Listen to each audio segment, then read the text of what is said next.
Captain Jake Miller stood on the bridge of the Defiant, watching the stars streak past through the main screen. His ship was moving faster than light, jumping between solar systems like a stone skipping across water. The crew called it riding, the quantum wave, but Jake just called it amazing. The Defiant was not like other ships in space. While most alien vessels looked smooth and perfect, the human ship looked rough and patched together. Pipes ran along the walls, exposed wires sparked sometimes, and the engines made strange noises that worried other species. But Jake loved his ship.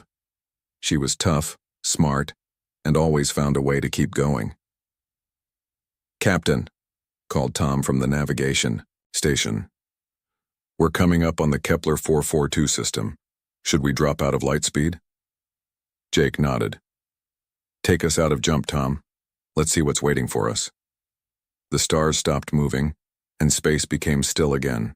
In front of them was a yellow sun with several planets orbiting around it. The third planet looked green and blue. It had water and maybe life. "Run a full scan," Jake ordered. "I want to know everything about this system." Lisa, the science officer, worked at her station. Numbers and pictures filled her screen. "Captain, I'm reading strange energy patterns from the fourth planet. It's covered in metal structures, but they're old. Really old." Jake walked over to look at her screen. The fourth planet was red and rocky, but Lisa was right. Metal buildings covered the surface like a giant city, but they looked empty and broken. "Any life signs?" Jake asked. "None," Lisa replied, "but the technology is advanced. More advanced than anything we've seen before. This was why the Galactic Council called human ships dangerous. Other species followed rules. They asked permission before exploring new places. They waited for approval before studying unknown technology. But humans were curious. They saw something interesting and went to investigate." "Set course for the fourth planet," Jake ordered. "We're going to take a closer look." The Defiant moved toward the mysterious world. As they got closer, the metal structures became clearer. They were huge towers and bridges, all connected together like a giant web, but everything was dark and empty. "Captain," said Mike from the communication station, "I'm picking up a signal. It's weak, but it's definitely artificial." "Can you clean it up?" Jake asked. Mike worked for several minutes, adjusting dials and pressing buttons. Slowly, the signal became stronger. It was not words or music, it was numbers and patterns repeating over and over. "It's a warning," Lisa said suddenly. She had been studying the signal on her own screen. "The patterns, they're showing star maps, and there are symbols that mean danger."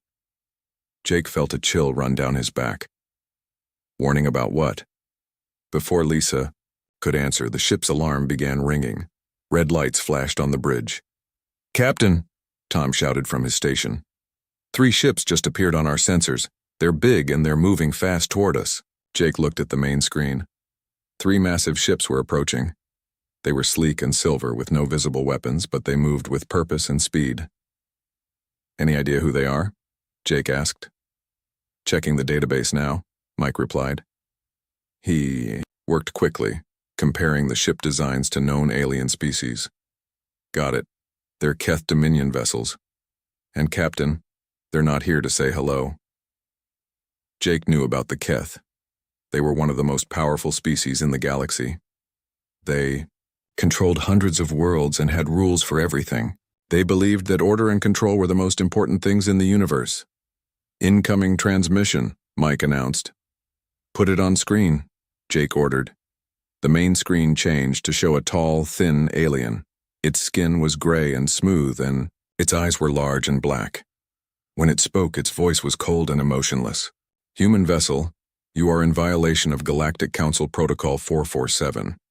You are exploring restricted space without proper authorization. You will cease your activities immediately and return to your home system." Jake stood up straight. "This is Captain Jake Miller of the Earth ship Defiant. We're conducting peaceful exploration in unclaimed space. We haven't violated any treaties." The alien's expression did not change.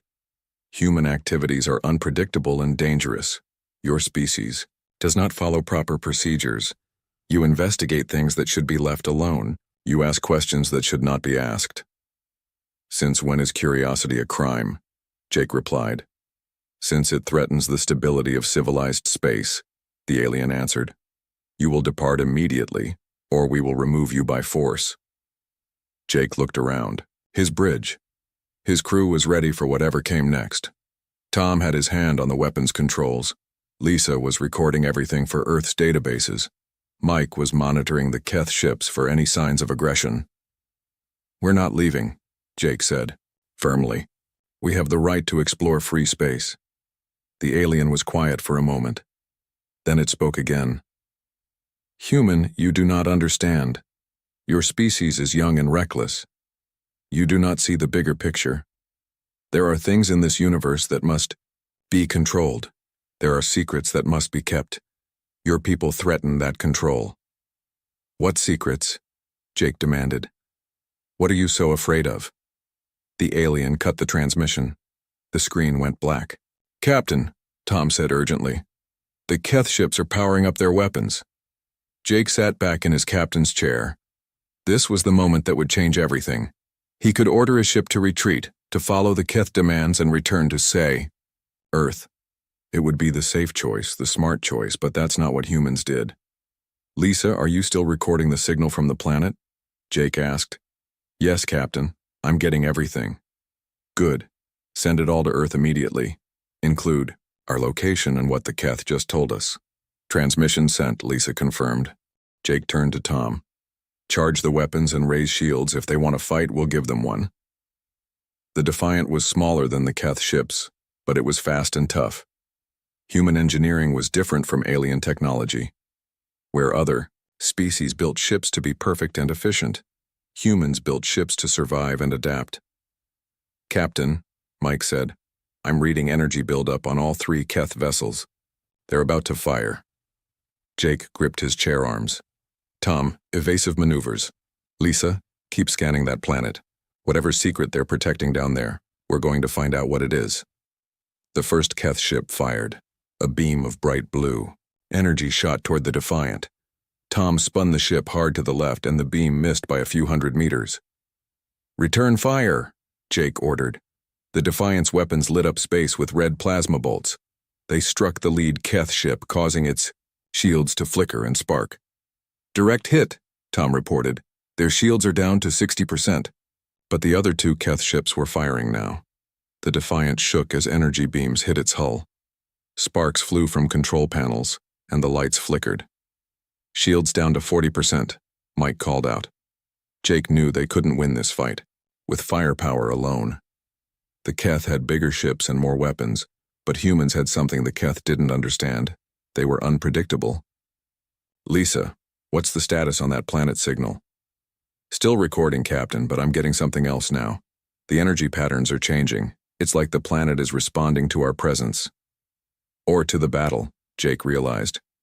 Tom, take us closer to the planet. Stay between us and the Keth ships.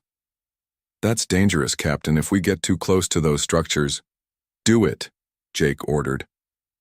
The Defiant dove toward the mysterious world. The Keth ships followed, still firing. But as they got closer to the planet, something strange happened. The metal structures began to glow. Captain, Lisa said with excitement in her voice, the planet's technology is activating. It's like it's been waiting for someone to find it. Or waiting for the right circumstances, Jake said. He had a crazy idea. Tom, can you put us in orbit around the planet right above the largest structure? Yes, but the Keth will have a clear shot at us. That's what I'm counting on, Jake said with a grim smile. The Defiant dropped into low orbit. The Keth ships followed, positioning themselves to attack. But as they prepared to fire their final shots, the planet's ancient technology suddenly came fully online. A massive energy pulse erupted from the surface, washing over all 4 ships. The Keth vessels were caught completely off guard. Their weapons powered down, their engines stopped, and they began to drift helplessly in space. But the Defiant was still running. Human technology was chaotic and unpredictable, just like humans themselves. The ancient energy pulse couldn't shut down systems that didn't follow logical patterns. Now I understand, Jake said quietly. This isn't just about us being dangerous, it's about us being free. The planet below was sending a new signal now. Not a warning this time, but information. Data about the Keth Dominion, about their secret wars, about the species they had destroyed for being too unpredictable. Jake looked at his crew. They were all thinking the same thing. They had stumbled onto something big, something that could change the balance of power in the galaxy. But first they had to survive. Lisa, get all this data to Earth, everything we've learned about the Keth and this planet. Already on it, Captain. Jake stared at the disabled Keth ships. He knew they would recover soon, and when they did, they would be very angry. The Defiant had proven that humans were more than just dangerous. They were a threat to everything the Keth believed in. Tom, as soon as their systems come back online, we're going to have company. Get us ready to run. Where to, Captain? Jake smiled. Home. We need to warn Earth about what's coming. As the ancient technology's pulse faded, the Keth ships began to stir. Their engines sparked back to life, and their weapons started to charge again. But by then, the Defiant was already gone, jumping back into light speed and racing toward Earth with the most important message in human history. The Keth had called them dangerous. Now they were about to find out just how dangerous humans could really be. The Defiant had been running for 3 days. Jake Miller sat in his captain's chair watching the stars fly by on the main screen. His ship was fast, but the Keth were faster. They had been chasing him since the incident at the ancient planet. Captain, Tom called from the navigation station. The Keth ships are gaining on us. They'll be in weapons range in about an hour. Jake rubbed his tired eyes. His crew had been working around the clock trying to stay ahead of their pursuers, but the Keth had more ships now. What started as 3 vessels had become an entire fleet. How many are there? Jake asked. 15 ships, Lisa replied from her science station. All of them bigger than us, and Captain, they're not trying to capture us anymore. Their weapon signatures show full combat readiness. Jake understood what that meant. The Keth weren't planning to arrest them or force them to surrender. They wanted to destroy the Defiant and everyone on board. Any word from Earth? Jake asked Mike at communications. Nothing yet, Captain. The data package we sent should have reached them by now, but it's too far to receive a reply. Jake looked around his bridge. His crew was tired but determined. They had discovered something important about the Keth, and now they were paying the price for it. But none of them regretted their choice to investigate. Captain, Tom said urgently, the Keth fleet just jumped to light speed. They're trying to get ahead of us. They want to cut us off, Jake realized. Lisa, scan for any nearby systems where we can hide. Lisa worked at her station, but after a few minutes she shook her head. There's nothing, Captain. The nearest star system is 2 days away, and it's in the direction the Keth are heading. Jake made a decision. Drop us out of light speed, we'll make our stand here. In empty space? Tom asked. Better than being trapped in a gravity well, Jake replied. At least here we can maneuver. The Defiant dropped back into normal space. Around them was nothing but darkness and distant stars. It was a lonely place to fight, but it was their choice.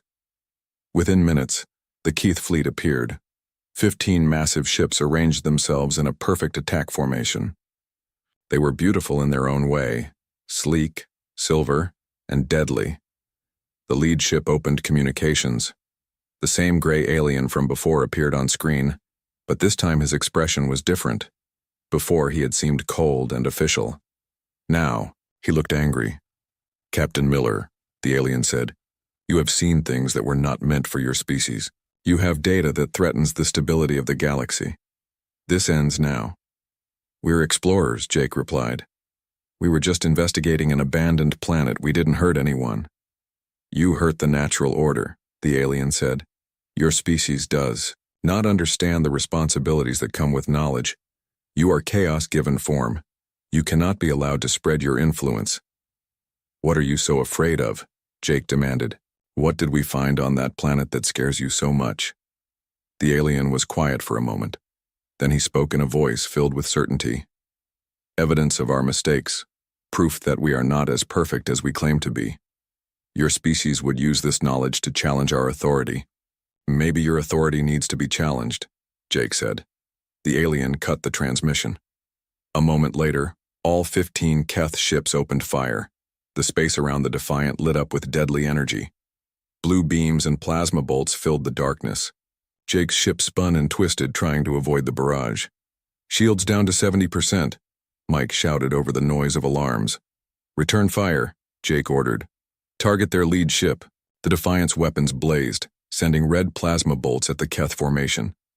But one small ship against 15 large ones was not a fair fight. For every hit they scored, the Keth landed 10. "Captain!" Lisa yelled. "Hull breach on deck 5.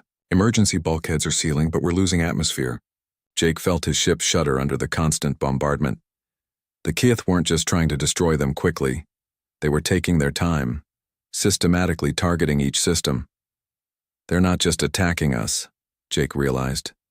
"They're dissecting us. They want to see how our technology works before they finish us off." Another volley of energy beams struck the Defiant. This time, the ship's lights flickered and went out for several seconds.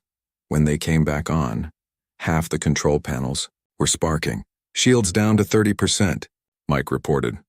"Weapons are offline, main engines are failing." Jake looked at his crew. They were all injured now. Tom had a cut on his forehead from a falling cable. Lisa's station was smoking from an overload. Mike was holding his arm where a piece of debris had hit him, but they were still fighting. "Atlas," Jake called to the ship's AI. "What's our status?" The computer's voice was calm despite the chaos around them. "Captain, structural integrity is at 40% and falling. Life support is operating at reduced capacity. Weapon systems are offline and cannot be repaired with current resources. How long do we have?" "At current damage rates, the ship will be destroyed in approximately 8 minutes. Jake closed his eyes. 8 minutes. Not enough time to escape. Not enough time to repair their weapons, not enough time to call for help. But maybe enough time for one last act of defiance. "Atlas, can you override the safety protocols on the quantum drive?" The AI paused. "Captain, that would cause a cascade failure. The explosion would destroy this ship and anything within a 5-kilometer radius. Including that lead Keth ship, if we get close enough," Jake said. His crew turned to look at him. They understood what he was suggesting. It was suicide, but it might be their only chance to strike back. "Captain," Tom said quietly, "my wife is expecting our first child next month." "I know," Jake replied. "Lisa, you were supposed to start your doctorate program when we got back to Earth." "Yes, sir," Lisa said with tears in her eyes. "Mike, you were going to propose to Anna when we returned." Mike nodded, unable to speak. Jake looked at each of them. "I'm not ordering anyone to stay. The escape pods are still functional. You can abandon ship." Tom was the first to respond. "With respect, Captain, go to hell." Lisa laughed despite everything. "We're not leaving you, Jake. We're in this together." Mike wiped his eyes and turned back to his station. "Besides, someone needs to make sure this data gets to Earth. Atlas, can you boost the transmission array?" "Affirmative. I can route power from the failing life support systems." Jake felt a surge of pride in his crew.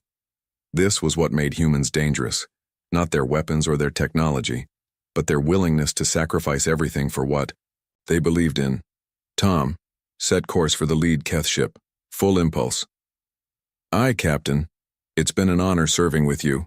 The Defiant turned toward its target. The Keth seemed to realize what was happening because their fire intensified.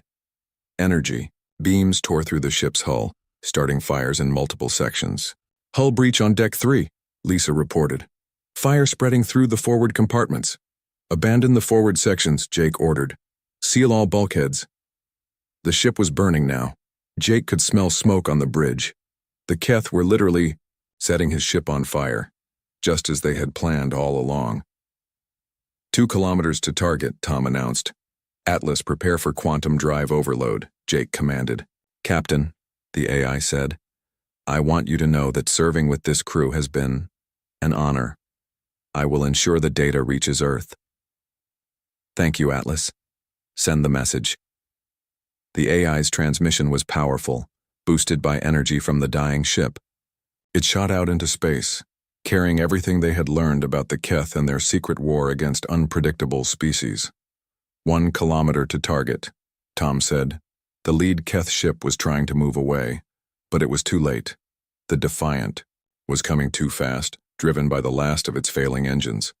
Atlas, execute quantum overload. Overload initiated, cascade failure in 5 seconds.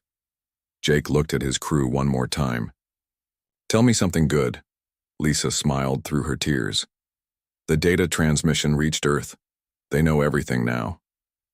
That's all we needed, Jake said. The Defiant struck the Keth ship just as its quantum drive exploded. The explosion was visible. From several light years away, a brilliant flash that lit up the darkness of space. When the light faded, both ships were gone. But the remaining Keth ships had a problem. Their flagship was destroyed, their admiral was dead, and somewhere in the darkness of space a human transmission was racing toward Earth. The Keth had won the battle, but they had no idea what was coming next. On Earth, the data package arrived at the Global Defense Network headquarters. Scientists and military officers gathered around screens, reading the final transmission from the Defiant. The message was clear. Humanity was not alone in the galaxy, and they had just made a very powerful enemy. But Jake Miller and his crew had done more than just deliver a warning. They had shown the Keth something terrifying, that humans would rather die fighting than live in fear. The Keth called them dangerous. Now they were about to learn just how dangerous a species could be when it had nothing left to lose. In the weeks that followed, the Keth would make their next move. They would target Jake's family, thinking that destroying his loved ones would send a message to Earth. They had no idea that this single act would wake up something in humanity that had been sleeping since they first reached for the stars. The age of human exploration was about to end. The age of human war was about to begin. High Admiral Vex of the Keth Dominion sat in his command chair, looking at the report from the destroyed human ship. The battle had cost them their flagship and nearly 200 crew members, but the threat was eliminated. The troublesome human vessel was nothing but space dust now. A minor inconvenience, Vex said to his second-in-command. One small ship causing so much trouble. Humans are even more chaotic than our report suggested. Commander Nix nodded in agreement. Should we send more ships to monitor the human home? System, Admiral? Vex waved a dismissive hand. Unnecessary. What can one primitive species do against the might of the Keth Dominion? We have eliminated thousands of species over the centuries. Humans are no different. The truth was, the Keth had been expanding across the galaxy for over 1 million years. They had perfected the art of conquest through careful planning and overwhelming force. When they encountered a species that showed signs of being unpredictable or chaotic, they eliminated them quickly and efficiently. Humans were just the latest in a long line of species that had to be removed for the greater good of galactic order. Besides, Vex continued, it will take the humans decades to develop space travel capable of reaching our territory. By then, we will have consolidated our recent conquests and expanded our fleet. This was how the Keth operated. They would identify a threat, eliminate it decisively, then return to their normal routines while their empire digested the new territory. It was a system that had worked for millennia. Prepare the hibernation chambers, Vex ordered. We have earned our rest. The Keth were a species that hibernated after major military campaigns. It was both a biological need and a cultural tradition. After the stress of battle, their bodies required months of deep sleep to recover fully. What about patrols along the border? Commander Nix asked. Leave a skeleton crew, Vex replied. A few ships to watch for any signs of human activity, but I doubt we'll see anything from them for many years, if ever. Within a week, most of the Keth military leadership had entered hibernation. Their massive ships drifted in space, powered down to minimal systems. Only a handful of junior officers remained awake to monitor their territory. The Keth called it the victory sleep, a time of rest and celebration after successfully eliminating another chaotic species. They had done it so many times before that it had become routine, but they had made a critical mistake. They assumed that humans were like every other species they had encountered, slow to respond, limited in their technology, and easily intimidated. They had no idea that Jake Miller's final transmission was already causing chaos on Earth. General Sarah Chen stood in the war room of the Global Defense Network, staring at the holographic display showing Jake's final message. The room was filled with military officers, scientists, and government officials from every nation on Earth. "Play it again," she ordered. The message began once more. Jake's voice was calm despite the explosions and alarms in the background of his ship. "This is Captain Jake Miller of the Earth vessel Defiant. We have encountered a hostile alien species called the Keth Dominion. They consider humanity a threat to galactic stability because we are unpredictable. They have destroyed our ship and are planning to eliminate our entire species." The hologram showed the data Jake had collected: star maps, Keth ship designs, and most importantly, evidence of their systematic genocide campaigns. "The Keth have done this before," Jake's voice continued. "They've destroyed dozens of intelligent species across the galaxy, all in the name of maintaining order. They see us as chaos that needs to be eliminated." General Chen paused the message and looked around the room. "How long ago did we receive this?"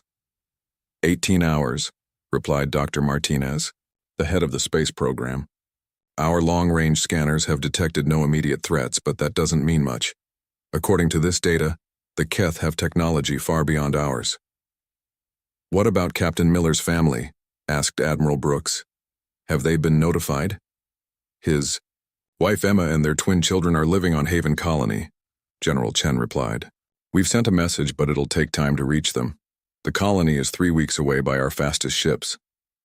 President Williams leaned forward at the conference table. "General, what are our options?"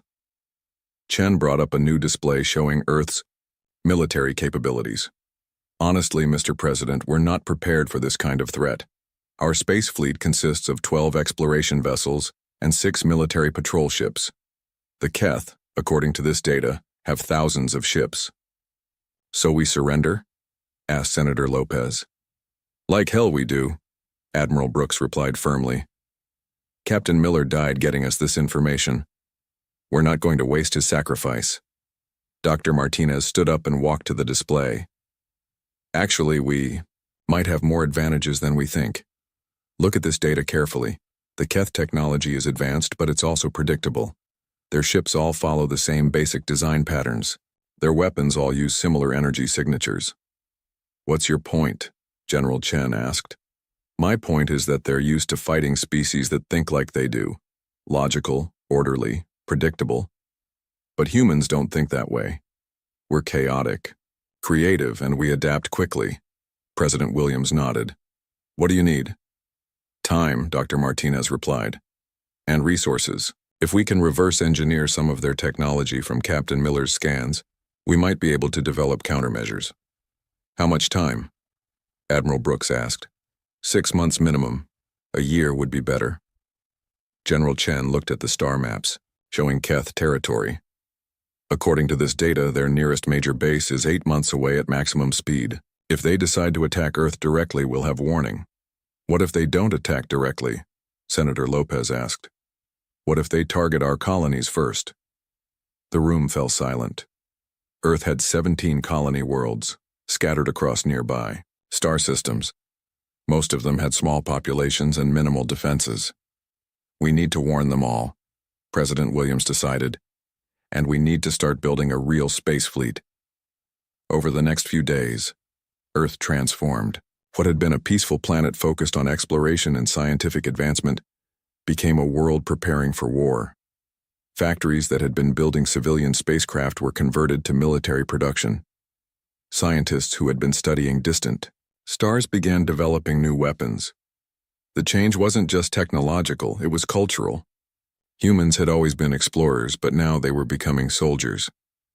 Dr. Martinez worked around the clock with his team, analyzing every piece of data from the Defiant. They learned about Keth shield technology, their faster-than-light engines, and their plasma weapons. "The key is their overconfidence," Dr. Martinez explained to the military commanders. "They've been the dominant species for so long that they can't imagine being challenged. Look at their ship designs. They're built for overwhelming firepower, not for fighting an unpredictable enemy." General Chen studied the tactical analysis. "What kind of unpredictable?" "Human unpredictable," Dr. Martinez smiled. "We don't follow Their rules. We don't fight the way they expect. We improvise, we adapt, and we never give up. Meanwhile, the Global Defense Network began implementing Project Hornet's Nest, a plan to prepare Earth for an alien invasion. Every major city was equipped with orbital defense platforms. Military bases were built on the Moon and Mars. Most importantly, humanity began building a new type of spacecraft. The new ships didn't look like anything the Keth had ever seen. Where alien vessels were smooth and symmetrical, human ships were angular and aggressive. They carried weapons that violated conventional physics and defensive systems that defied logic. But the most important change was happening in the minds of humanity. For the first time in centuries, the entire species was united against a common threat. National boundaries became meaningless, political differences were set aside, religious conflicts were forgotten. Jake Miller had given them more than just intelligence about the enemy. He had given them purpose. 3 months after receiving his message, Earth launched its first squadron of military vessels. They were fast, heavily armed, and crewed by volunteers who understood that they might not come home. 6 months after the battle, humanity had built a fleet of over 100 warships. They were still outnumbered by the Keth, but they had something their enemy didn't expect: the willingness to fight dirty.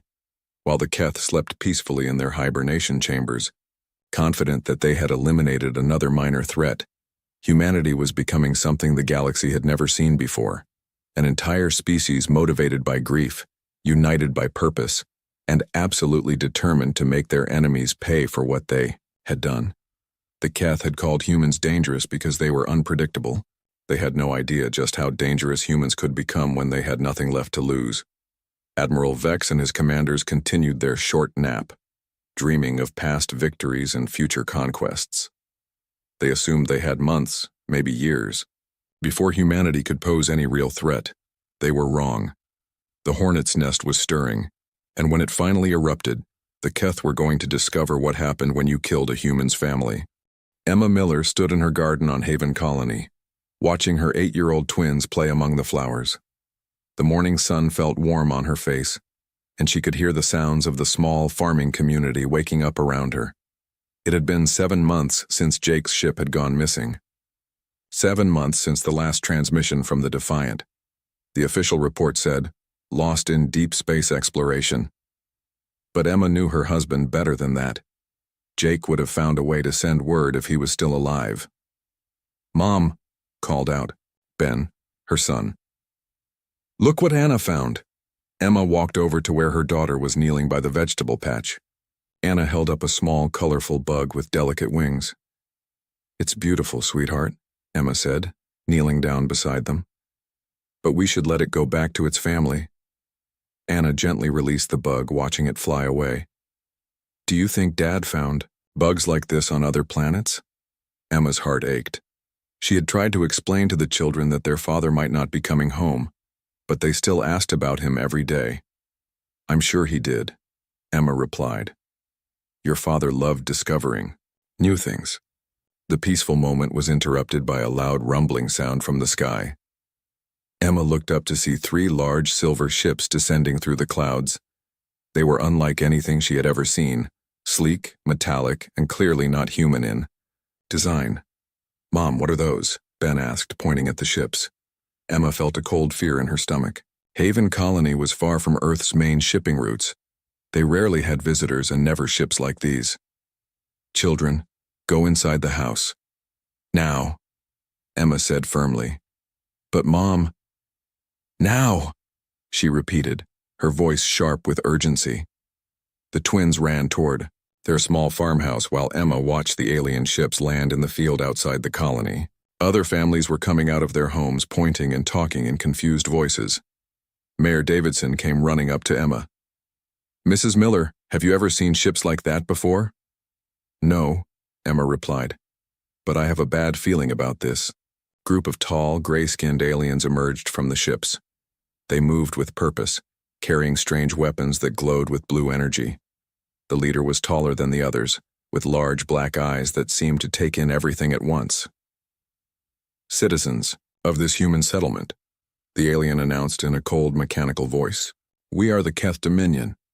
We are looking for the family of Captain Jake Miller. Emma's blood went cold. Somehow these aliens knew Jake's name. I don't know who you're talking about, Mayor Davidson said, stepping forward. This is a peaceful farming colony. We don't have any military personnel here. The alien leader turned its dark eyes toward the mayor. Do not lie to us, human. Our records show that Emma Miller and her offspring live in this settlement. You will bring them to us immediately. Emma wanted to run, but she knew it was too late. The aliens had already spotted her standing near the town center. There, one of the aliens said, pointing at Emma. That is the female from our records. The leader walked toward Emma with slow, deliberate steps. You are Emma Miller, maid of Captain Jake Miller. Yes, Emma said, lifting her chin defiantly. What do you want? Your mate was a fool, the alien replied. He interfered with Keth operations. He stole classified information. He destroyed one of our ships. Emma felt a surge of pride mixed with grief. Jake had died fighting these creatures. He was a good man, she said. He was trying to protect innocent people. He was chaos, the alien said coldly. And chaos must be eliminated completely. We cannot allow his genetic line to continue. His offspring might carry his unpredictable nature. The other colonists began to understand what was happening. Mayor, Davidson stepped between Emma and the aliens. You can't just kill innocent people, he shouted. These are civilians, children. The alien leader barely glanced at him. Your species' attachment to emotional concepts like innocence is precisely why you are dangerous. Children grow into adults. Adults spread chaos. One of the other aliens raised its weapon and fired a blue beam at Mayor Davidson. He screamed once and then collapsed, his body smoking.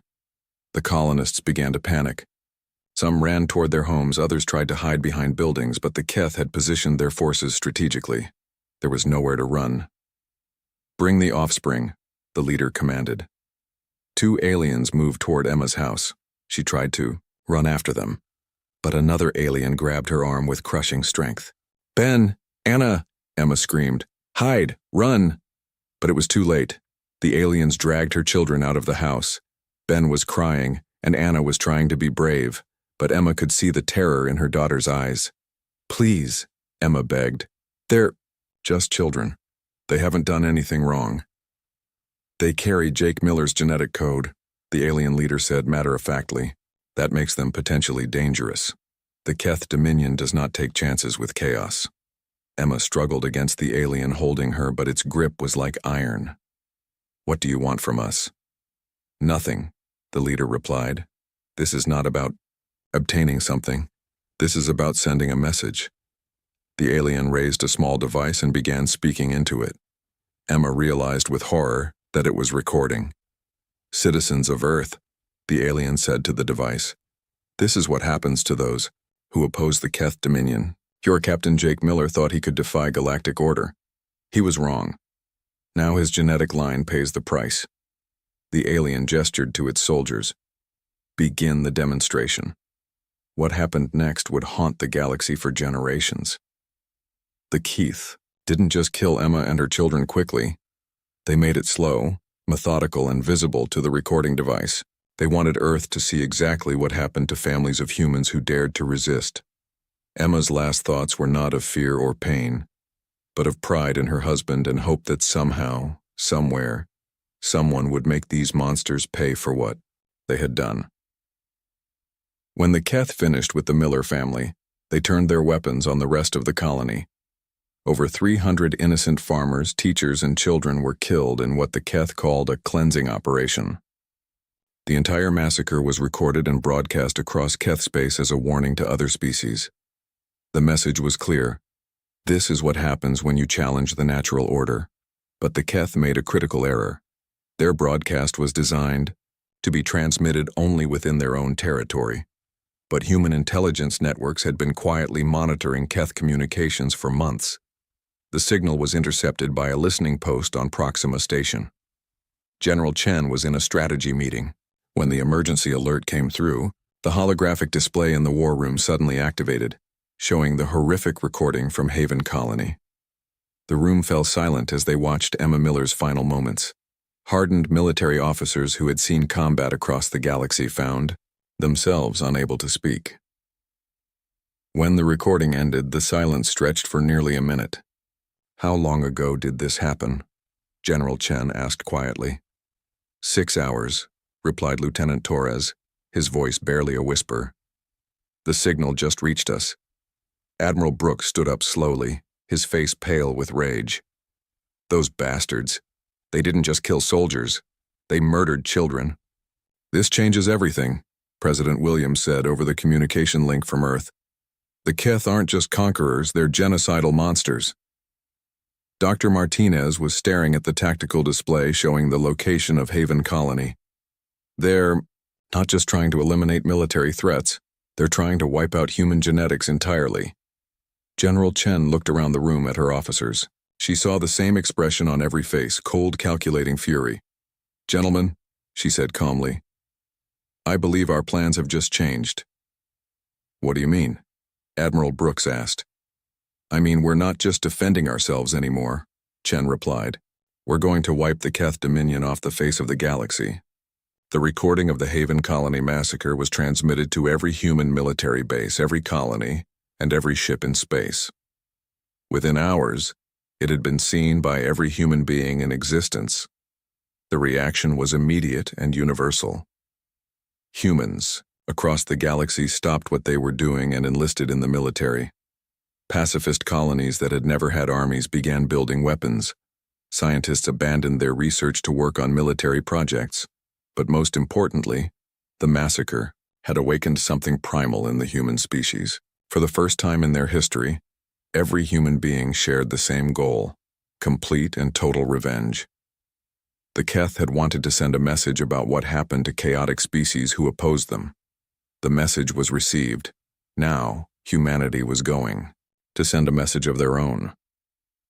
Admiral Vex and his officers were still sleeping peacefully in their hibernation chambers, unaware that their demonstration had just turned a defensive species into an offensive one. They had thought that killing Jake Miller's family would break human spirit. Instead, they had just guaranteed their own extinction. The age of Keth dominance was about to end. The age of human fury was about to begin.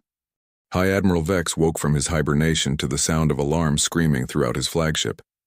His body felt heavy and slow as he climbed out of the sleeping chamber, but his mind quickly became alert when he saw the panic on his bridge. "Report," Vex commanded as he took his command chair. Commander Nix rushed to his side, his gray face pale with fear. "Admiral, we're under attack. Multiple human fleets have appeared simultaneously across 17 of our systems." Vex stared at his subordinate in disbelief. "That's impossible. The humans don't have the technology for coordinated multi-system attacks." "Sir, they do now," Nix replied, bringing up the tactical display. The holographic screen showed the nightmare that Vex had never imagined possible. Hundreds of human ships were appearing throughout Keth space, not randomly, but in perfect coordination. They struck military bases, government centers, and fleet formations with surgical precision. "How many ships?" Vex asked. "Over 2,000, sir. And they're not like the vessel we destroyed. These are purpose-built warships designed specifically to fight us." Vex looked at the ship designs on his screen. The human vessels were angular and aggressive, bristling with weapons that his sensors couldn't identify. They moved with deadly purpose, ignoring Keith's attempts at communication. "They're not responding to surrender requests," Nix continued. "They're not taking prisoners. They're simply destroying everything Keth." "Contact the human fleet commander," Vex ordered. "We need to negotiate." "Sir, we've tried. They're not answering." For the first time in his long military career, Admiral Vex felt something he had never experienced before: fear. Admiral Brooks stood on the bridge of the Retribution, humanity's newest and most powerful warship. Around him, his crew worked with cold efficiency, coordinating the largest military operation in human history. "Admiral," reported Captain Davis from the communication station, "the Keth flagship is trying to contact us." "Ignore them," Brooks replied without emotion. "Continue the attack." On the main screen, he could see the Keth military base on Kepler 438b burning. Human plasma cannons had turned the once mighty fortress into a sea of fire and twisted metal. "Sir, called Lieutenant Torres from the tactical station. Fleet Group 7 reports complete destruction of the Keth shipyards at Wolf 359. Fleet Group 12 has eliminated the government complex on Proxima Centauri B. Brooks nodded. Everything was going according to plan. For 8 months, humanity had prepared for this moment. They had studied every piece of data from Jake Miller's final transmission. They had analyzed the Keth's tactics, their technology, and most importantly, their weaknesses. The Keth were powerful, but they had one fatal flaw. They were predictable. Admiral, Dr. Martinez's voice came through the communication system. From Earth. Our intelligence teams have confirmed the locations of all major Keth hibernation facilities. The majority of their leadership is still sleeping. Perfect, Brooks replied. Continue with Phase 2. Across 17 star systems, human fleets moved with deadly precision. They didn't fight like other species the Keth had encountered. There were no formal declarations of war, no attempts at negotiation, no mercy for the defeated. The humans fought like a species with nothing left to lose. Commander Zek woke to find his hibernation chamber filled with smoke. Emergency lights flashed red throughout the facility, and he could hear explosions echoing through the corridors. He stumbled out of his chamber and found chaos. Other Keth officers were awakening in panic, confused and disoriented. The hibernation facility, which had been considered the safest place in Keth space, was under attack. What's happening? Zek asked a passing technician. Humans, sir. They've found all our sleeping facilities. They're destroying everything. Zek ran to the nearest command center and found a scene of utter devastation on the monitors. Human ships surrounded their facility, methodically destroying every defensive system. But what horrified him most was the efficiency of the attack. The humans weren't acting out of blind rage. They were surgical, precise, and absolutely ruthless. Sir, called out one of the technicians, they're broadcasting something. The main screen activated, showing a human female in military uniform. Behind her, Zek could see the bridge of a human warship. This is General Chen of the Earth Defense Force, the human said. Citizens of the galaxy, today you witness the end of the Keth Dominion. For too long, this species has terrorized the universe, destroying entire civilizations in the name of order. The screen split to show images from across Keth space. Military bases burning, government buildings collapsing, and Keth ships fleeing in panic. The Keth believed that chaos was dangerous. General Chen continued. Today, they learn what happens when chaos becomes organized. High Admiral Vex watched his empire crumble on the tactical display. In just 6 hours, the humans had destroyed centuries of Keth expansion. Military bases that had taken decades to build were reduced to rubble. Fleets that had conquered dozens of species were scattered and burning. Admiral, Commander Nix said, desperately. We need to evacuate. The humans are targeting this facility next. Vex looked at his second-in-command with tired eyes. Where would we go, Nix? Look at the display. They're everywhere. It was true. Human fleets had appeared simultaneously across Keth space, striking at targets that should have been secret. Somehow, the humans had discovered the location of every major Keth installation. Sir, incoming transmission from the human fleet. Put it through, Vex ordered. A human male appeared on screen. He was older, with gray hair and cold blue eyes. Behind him, Vex could see other humans working at their stations with mechanical precision. I am Admiral Brooks, the human said. You are High Admiral Vex. Yes, Vex replied. Admiral Brooks, surely we can negotiate. No, Brooks interrupted. You made negotiation impossible when you murdered Jake Miller's family. Vex felt his heart sink. The human demonstration on Haven Colony had been meant to intimidate Earth into submission. Instead, it had awakened something terrible. That was a legitimate military action, Vex said weakly. We were maintaining galactic order. You murdered children, Brooks replied, his voice filled with controlled fury. You recorded it, you broadcast it as entertainment. The children carried dangerous genetic traits. Stop, Brooks commanded. I don't want to hear your justifications. I'm calling to inform you that the Keth Dominion is ended. Your military is destroyed. Your government is eliminated. Your colonies are surrendering. Vex looked at his tactical display again. It was true. Red markers showing destroyed Keth facilities covered the map. In less than 12 hours, an empire that had lasted 1,000,000 years was being wiped from existence. "What do you want from us?" Vex asked. "Nothing," Brooks replied. "This isn't a conquest, this is an extermination."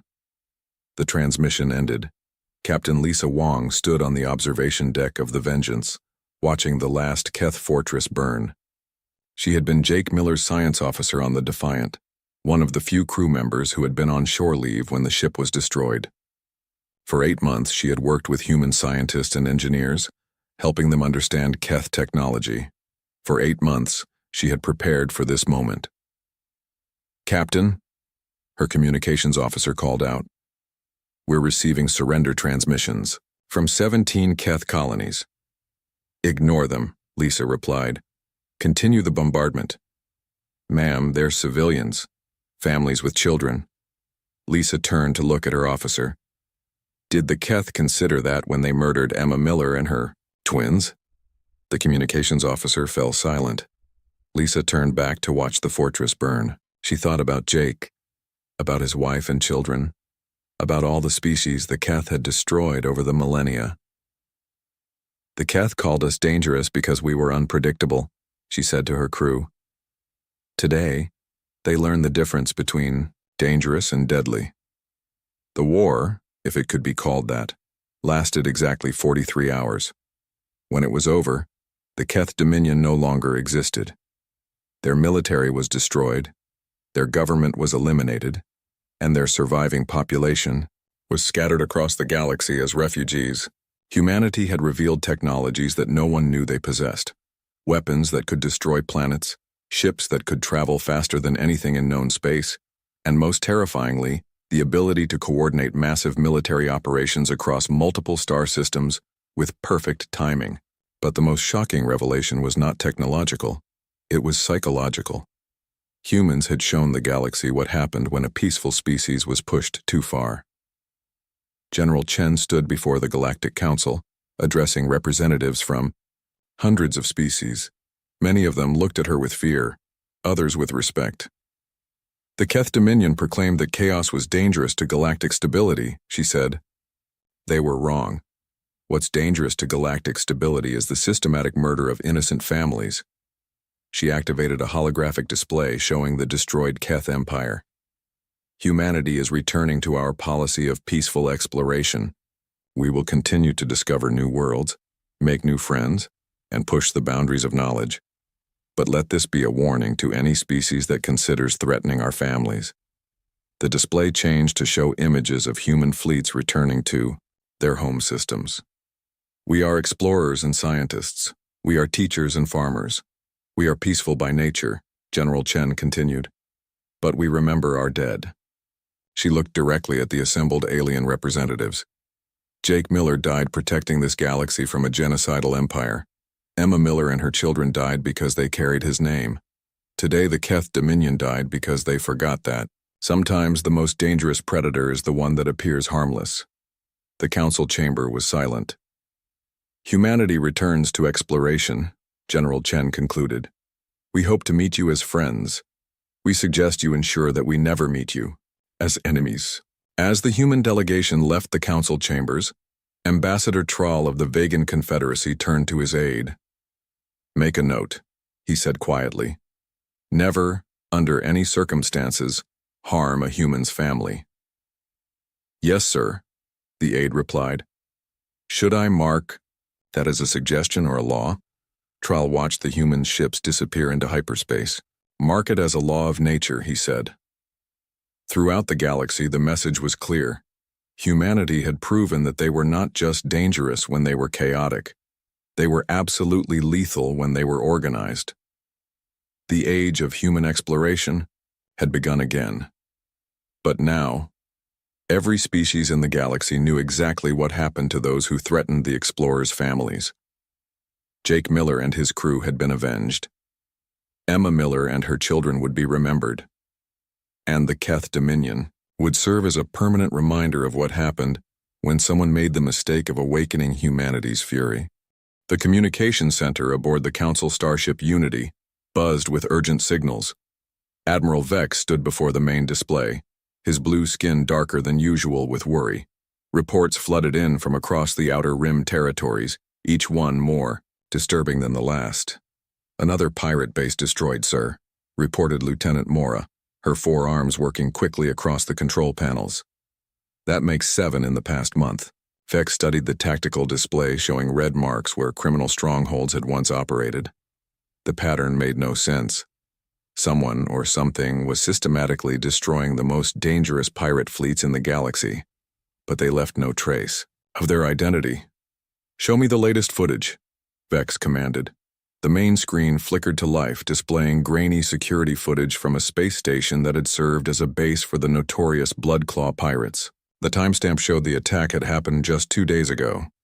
In the recording, ships moved in perfect formation around the station. But there was only one attacking vessel. It darted between the defensive turrets like a dancer, firing precise shots that disabled rather than destroyed.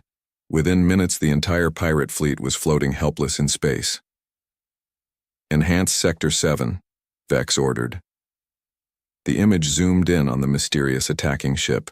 It looked strange, almost primitive compared to standard galactic vessels. Parts of it seemed to be welded together from different ships like someone had built it from scrap metal. Yet its movement was flawless, almost artistic in its deadly precision. "What kind of ship is that?" asked Captain Ross, Vex's second in command. "Unknown design," Mora replied, checking her databases. "The computer can't match it to any known species or technology." Vex frowned. In his 40 years of service to the Galactic Council, he had never seen anything like this. The ship's tactics were completely different from standard military doctrine. It fought like it was thinking 3 steps ahead of its enemies. "Sir, incoming priority message from Council headquarters," announced Communications Officer Dale. The face of Council President Lynn appeared on screen. Her ancient features showed deep concern. "Admiral Vex, you've seen the reports?" "Yes, Madam President. Someone is cleaning out the pirate nests in the Outer Rim. The criminal organizations are in panic. Some are fleeing to other galaxies. Others are banding together for protection. This mystery ship has single-handedly disrupted the entire criminal underground." Vex nodded. "Do we know who's responsible?" "That's what you're going to find out. Take your task force to the Meridian sector. Intelligence suggests the ship will strike there next." "Understood. What are our orders regarding contact?" President Lynn paused. "Observe first. If it's a new species, we follow standard first contact protocols. If it's some kind of weapon, we contain it. Either way, we need answers." The transmission ended. Vex turned to his crew. "Set course for the Meridian sector, maximum speed." 3 days later, the Council task force arrived at the edge of Meridian space.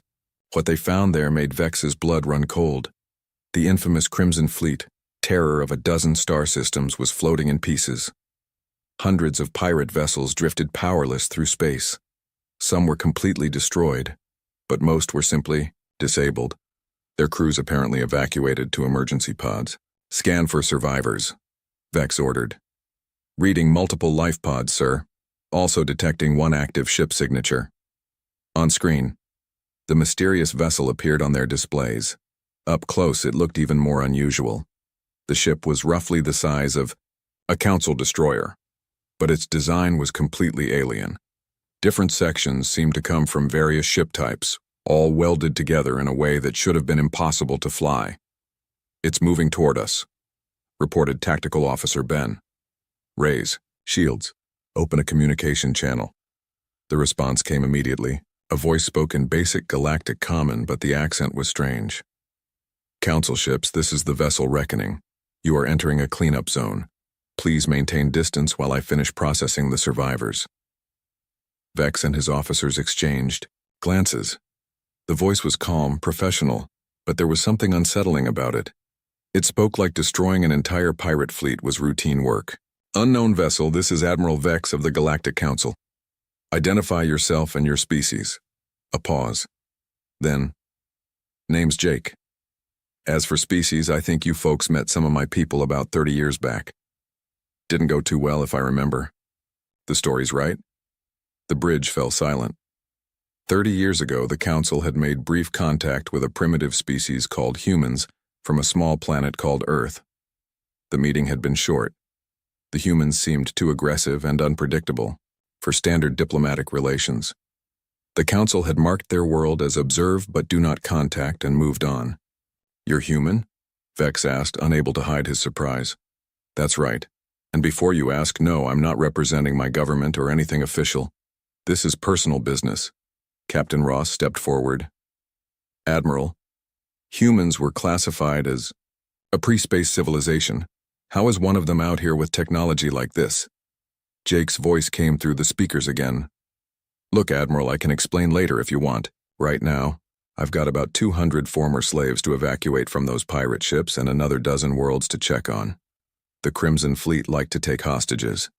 On the tactical display, smaller ships were launching from the Reckoning, heading toward the disabled pirate vessels. Vex watched in amazement as they began efficiently collecting survivors and loading them onto what appeared to be converted cargo haulers.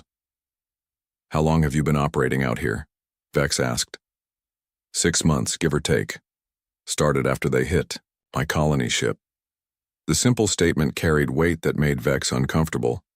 He pulled up his database on human settlements and found the entry he was looking for. 6 months ago, a human colony ship called New Hope had been attacked by pirates near the edge of Council space.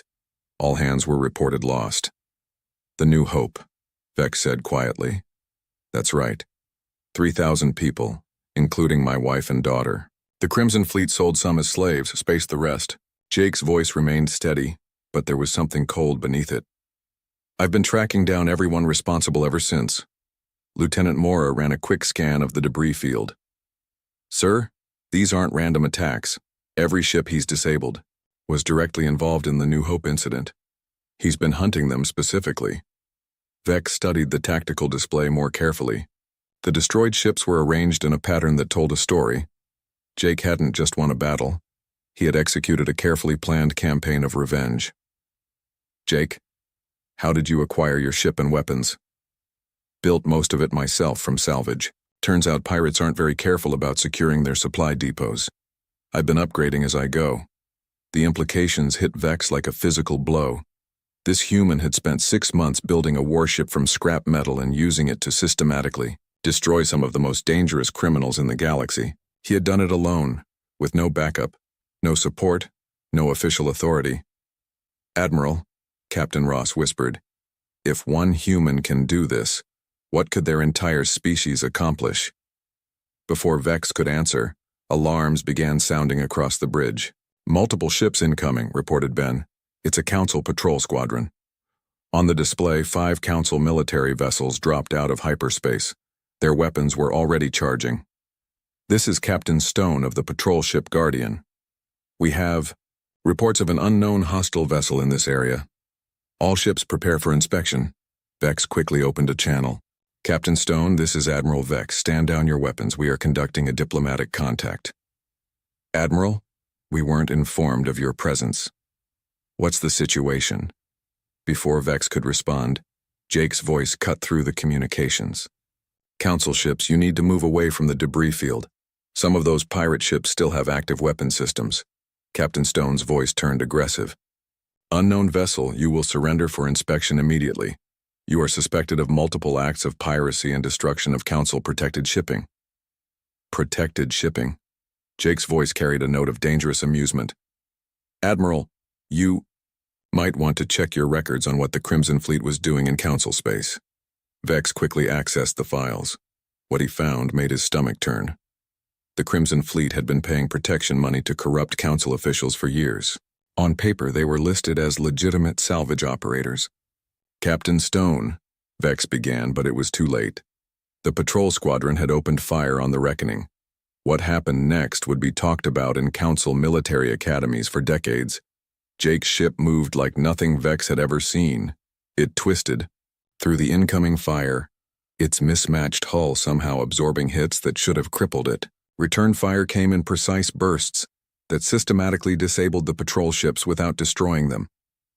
In less than 3 minutes, 5 Council military vessels were floating helpless, their crews unharmed, but their ships completely neutralized. "Admiral, Vex. Jake's voice was calm again. You might want to collect your people before their life support runs out, and you should probably have a talk with whoever sent them out here without proper intelligence. The communication channel closed. On the display, the Reckoning was already moving away, its rescue ships returning with the last of the freed slaves. Vex stood in stunned silence, watching the human ship disappear into hyperspace. In one brief encounter, everything he thought he knew about galactic power had been turned upside down. Sir, Lieutenant Morris said quietly, what do we tell Council headquarters? Vex looked at the disabled patrol ships, then at the wreckage of the Crimson Fleet, then at the space where Jake's impossible ship had vanished. We tell them, he said slowly, that we need to completely reevaluate our assessment of the human species. And we tell them to do it quickly, before that man decides the Council itself needs to be held accountable for its failures. The bridge remained silent as rescue operations began. None of them could shake the feeling that they had just witnessed the beginning of something that would change the galaxy forever. In the distance, stars wheeled silently through space, indifferent to the fact that humanity had just announced itself to the universe in the most dramatic way possible. Admiral Vex stood in the Council chamber on the orbital station above Centauri Prime, facing a semicircle of alien officials who looked at him with barely concealed panic. The emergency session had been called within hours of his report about the human ship. You're telling us, said Counselor Mex, his tentacles writhing with agitation, that a single human destroyed the Crimson Fleet and disabled 5 of our military vessels. Disabled, not destroyed, Vex corrected. The human seems to have a policy of avoiding unnecessary casualties, even among pirates. President Lin leaned forward in her chair. Admiral, 30 years ago we classified humans as too primitive for standard diplomatic contact. How is this possible? Vex activated the holographic display in the center of the chamber. The image of Jake's ship, the Reckoning, appeared in 3 dimensions.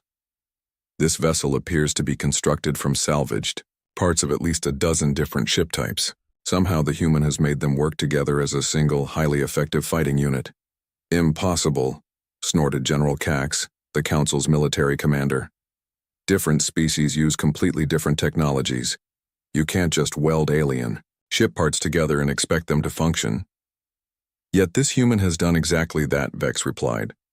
My engineering teams have analyzed the sensor data. The ship's power systems alone should have exploded the moment he tried to activate them. Instead, they're running at 97% efficiency. The chamber fell silent. Several counselors exchanged worried glances. What do we know about this Jake person?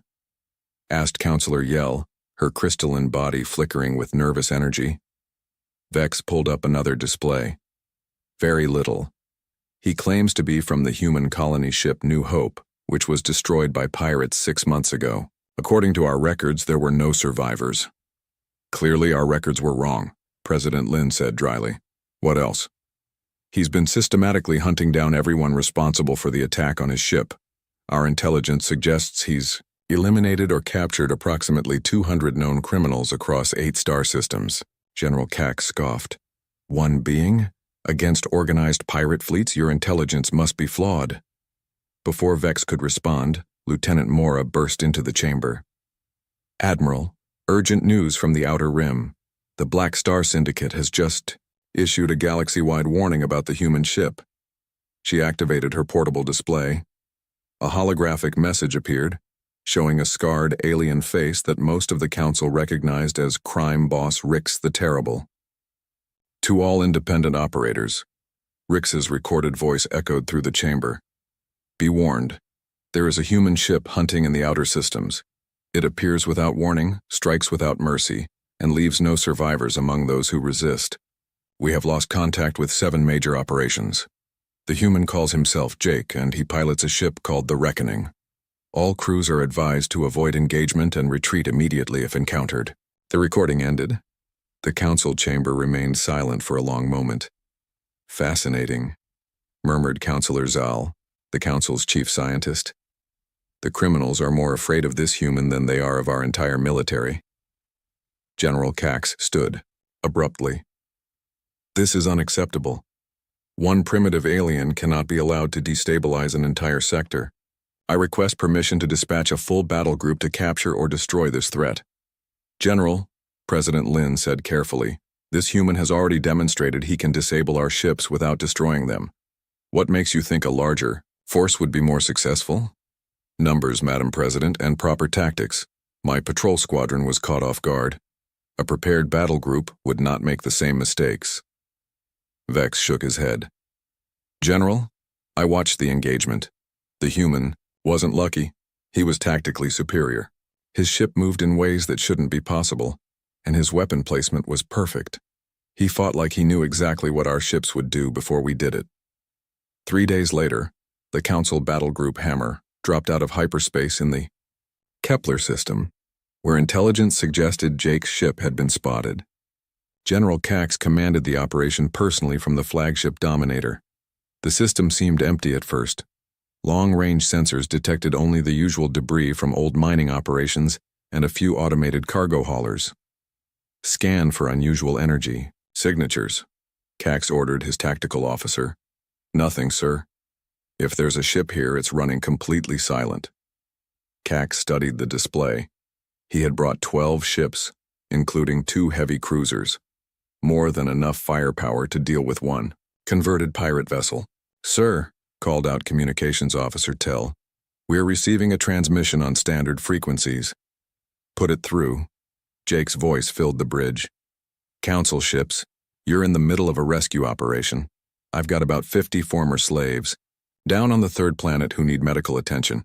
You might want to keep your distance until I'm finished. Cax activated his own transmitter. This is General Cax of the Galactic Council Military Command. You will surrender immediately for inspection and questioning. A pause. Then Jake's voice sounding almost amused. General, you might want to check what happened to the last group that tried to inspect me. I am fully aware of Admiral Vex's encounter. Unlike him, I came prepared. Is that so? Tell me, General, what do you know about human military history? The question caught Cax off guard. What does that have to do with anything? Well, we've got this old saying, the enemy of my enemy is my friend. Thing is, I've been monitoring Council communications for the past few months. You want to know what I've learned? Cax felt a chill run down his spine. Enlighten me. Your government has been taking protection money from criminal organizations for decades. Pirates pay Council officials to look the other way. Slavers get safe passage through Council space. Even the attack on my colony ship was allowed to happen because someone in your government was getting paid. The bridge fell silent. Several officers looked uncomfortable. That's a serious accusation, Cax said slowly. It's also provable. I've got communication logs, financial records, shipping manifests, the works. Turns out pirates aren't very good at encrypting their data. On the tactical display, a new contact appeared. Jake's ship materialized as if it had simply turned off a cloaking device, though Council sensors detected no such technology. How did he do that? Whispered the tactical officer. The Reckoning hung in space about 1,000 kilometers away, its mismatched hull gleaming in the light of the system's star. Up close, it looked even more impossible than in the recordings. Sections of the ship seemed to belong to different eras of technology, yet they all worked together seamlessly. General, Jake's voice continued, I'm going to make this simple. You can either help me evacuate the survivors on that planet, or you can try to stop me. But if you choose option 2, you should know that I've already identified which of your ships has the best escape pods. Cax felt his anger rising. Are you threatening us? I'm being practical. See, the thing about humans is we're really good at learning from our mistakes.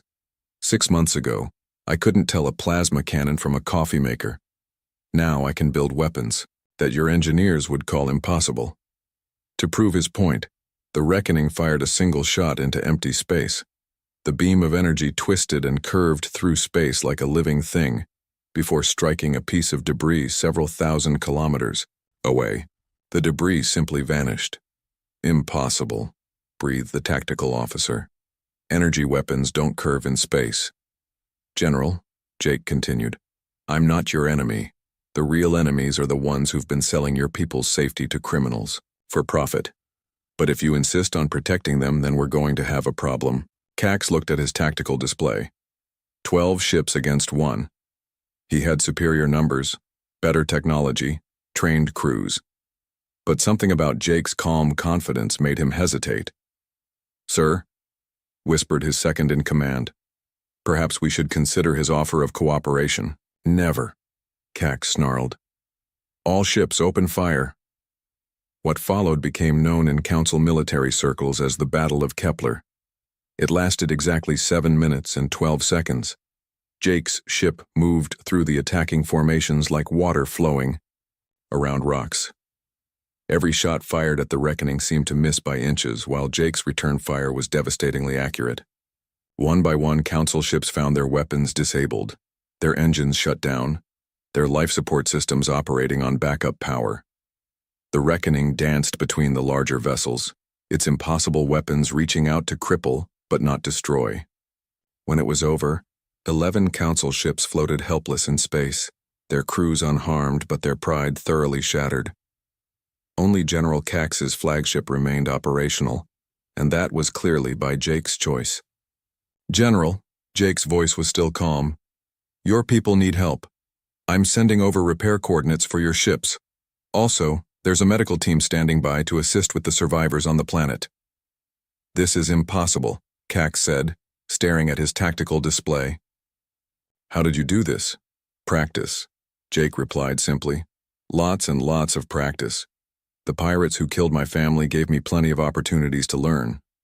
Over the next several hours, Cax watched in amazement as Jake coordinated the rescue operation with military precision. Shuttles from the Reckoning worked alongside Council medical ships to evacuate the survivors from the planet below. Jake's crew, which seemed to consist entirely of former slaves and refugees, worked efficiently, with Council personnel. "Sir," reported his communications officer, "the human is transmitting a data package." "What kind of data?" "Financial records, communication logs, shipping manifests. Everything he mentioned earlier." "Sir, if this information is accurate, it implicates dozens of high-ranking Council officials in criminal activities." Cax reviewed the files in growing horror. The scope of the corruption was staggering. Pirates had been paying Council officials for protection. Slave traders had safe passage agreements. Even the attack on Jake's colony ship had been allowed to proceed because someone in the government was receiving bribes. "General," Jake's voice interrupted his thoughts. "I'm uploading coordinates for 17 more locations where you'll find evidence of these criminal operations. You can either shut them down or I will." "And if we refuse?" "Then I guess you'll find out what humans are really capable of when we stop holding back." The transmission ended. On the display, the Reckoning was already moving away, its rescue operation complete. General Cax sat in his command chair, staring at the data files Jake had provided. For the first time in his military career, he was genuinely afraid. Not of the human's weapons or his impossible ship, but of what he represented. Humanity had been dismissed as primitive and irrelevant. But Jake had proven that humans were anything but helpless.